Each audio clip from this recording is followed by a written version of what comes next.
Thank you for joining us right here at the Reserve at Barrington as we do the Dr. Martin Luther King Reflection. Today I'm going to be combining stuff because it's really all about what's going on now and what went on during the time period of Dr. Martin Luther King. So I entitled this, I Am, a prophetic reflection on Dr. King. Today we do not gather for nostalgia. We gather for activation. We are not here to admire Dr. King. We are here to answer him. Because Dr. Martin Luther King Jr. did not speak so his words could rest in history books. He spoke so his words would walk in us. Dr. King understood something sacred. Before laws change, identity must change. Before systems fall, belief must rise. Before freedom moves in the streets, it must first stand in the soul. And every time my daughters and I meet, we begin with 3 declarations, not wishes, not hopes. And it starts a little something like this. I am going to change the world. I am very intelligent. I am very powerful. These are not affirmations. These are I am statements. And Dr. King knew the power of I am.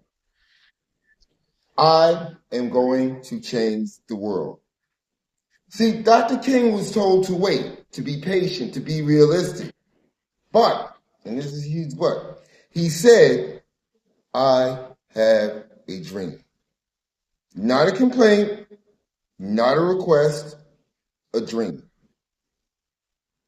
Because dreams do not ask permission. Dreams announce the future. Before the world agrees it's even possible.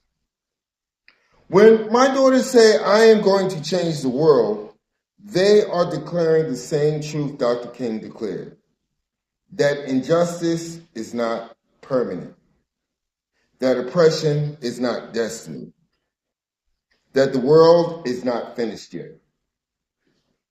See, we need this now because despair is being sold as wisdom, because apathy is being called maturity, because hope is being mocked.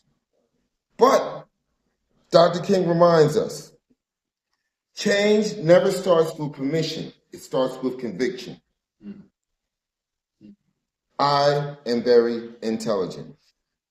See, Dr. King did not just march, he studied. He understood systems, he understood power, he understood that injustice is not accidental, it is engineered, which by default means it can be dismantled. Today, intelligence is reduced to grades and titles. But Dr. King showed us another intelligence. The intelligence to recognize propaganda, the intelligence to resist dehumanization, the intelligence to choose strategy over rage. When my daughters say I am very intelligent, they are learning something revolutionary. That intelligence is not just knowing facts. It is actually knowing your worth, knowing your boundaries, knowing what you will no longer accept.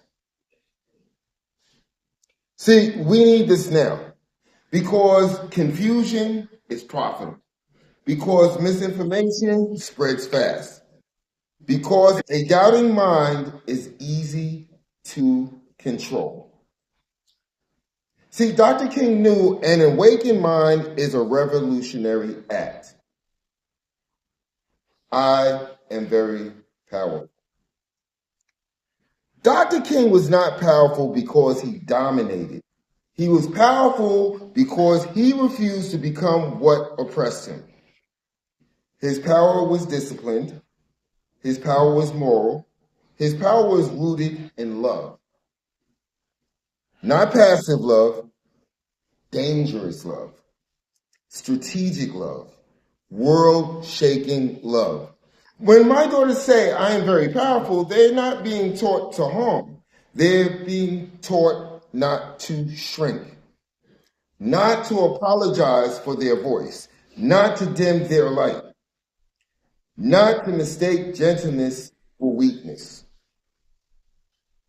See, we need this now because systems depend on powerlessness, because fear thrives where agency is forgotten, because too many people have been trained to doubt themselves.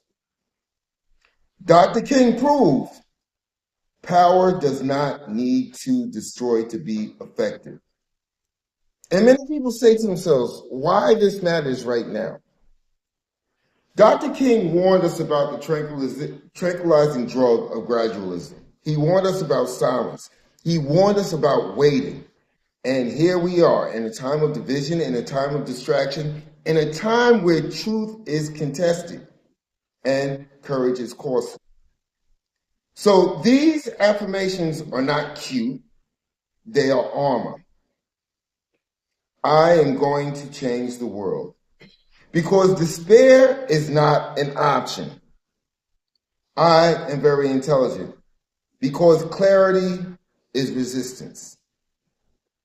I am very powerful. Because freedom requires ownership.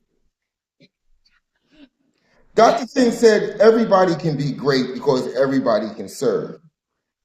But before we serve the world, we must first claim ourselves. So today, we do not honor Dr. King with memory, we honor him with continuation, with children who know they matter, with minds that refuse manipulation, with power that builds instead of destroys. Because when we teach our children to say, I am, we are teaching them to stand in the same lineage as Dr. Martin Luther King Jr., and that lineage does not end in remembrance. It ends in transformation. Stay powerful.